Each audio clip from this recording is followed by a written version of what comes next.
non K et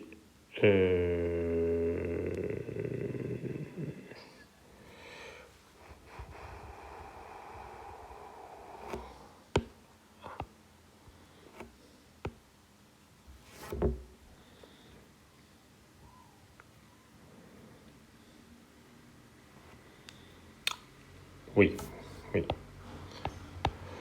Non K, non G, pardon, voilà, oui. Non, non G et K, ok.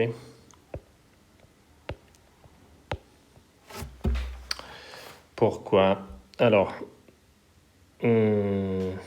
ici tous les deux sont vrais, donc non G est fausse, donc faux.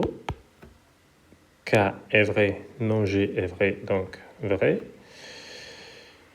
G, non G est fausse, K est fausse, donc faux. Et K est fausse, non G est vrai, donc fausse. Je vous introduis cette assertion-là parce que vous voyez que sa table de vérité est exactement opposée à celle de K implique G.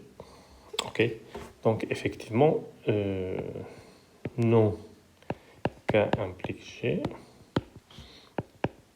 est équivalent à non G et K. Effectivement, si vous y réfléchissez, c'est plutôt raisonnable parce que si cette assertion-là est vraie chaque fois que lorsque K est vrai, G est vrai, effectivement, cela veut dire que K est vrai et G est faux. Donc, c'est vraiment le seul cas où cette assertion-là n'est pas valable. Donc, on a cette équivalence qui est importante et je pense que c'est bien de la retenir pour la suite. Okay, donc, à ajouter à votre liste d'assertions à retenir. Ça va par cœur.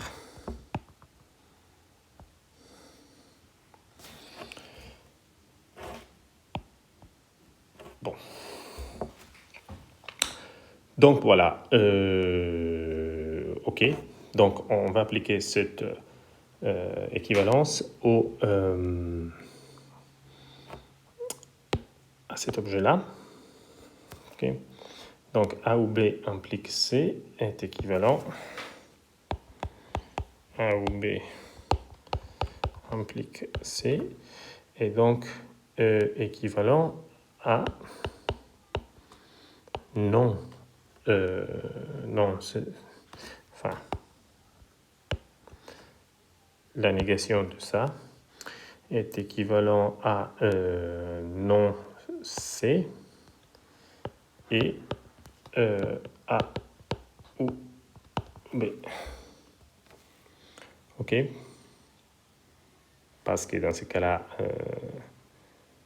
ça correspond à K, ça correspond à G, donc non K implique G, est équivalent à non G, donc non C, et A ou B, et K, donc et A ou B. OK, donc voilà. Regardez un instant, je vais enlever ce truc-là. Ça, c'est la solution de la question d'eau. Très bien. OK. Avançons avec la question 3.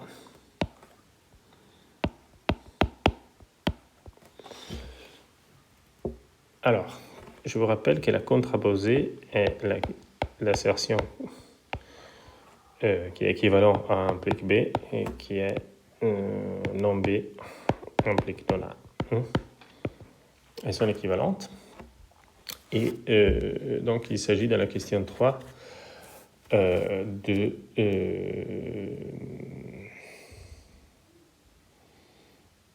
il s'agit de contraposer les assertions proposées. Donc, la première assertion est si c'est lundi, alors c'est ravioli. donc la contraposée est si ce n'est pas ravioli, alors ce n'est pas lundi.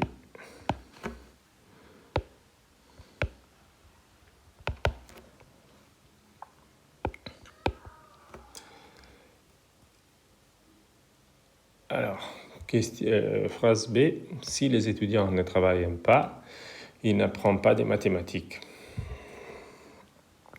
Donc, si les étudiants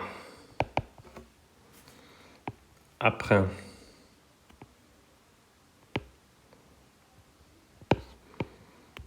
de maths,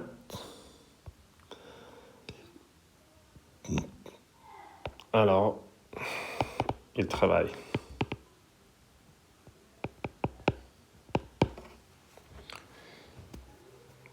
Ok, donc voilà. Assertion C est pour tout x d'un R, x au carré n'appartient pas au rationnel, implique que x n'appartient pas aux entiers. Ok, donc on est un peu dans la situation de la question 2. Bon, là je vais vous écrire, je vais vous rappeler juste l'assertion. Ce n'est pas la contraposée, hein, c'est vraiment l'assertion de départ.